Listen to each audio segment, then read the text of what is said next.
Let's see how this marshmallow cereal cake turns out. You need jumbo marshmallows, some fruity pebbles. This is the only kind that I had, but the original kind works. Some butter. Put it in the oven long enough for the marshmallows to get soft enough for you to be able to mix this with no problems. I also let this cool off a little bit, grabbed it with my hands. I turned it into my crust on my pan.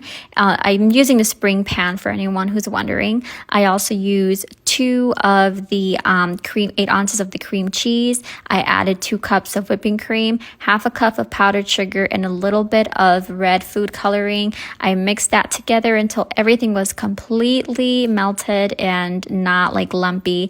I put all of this into my pan.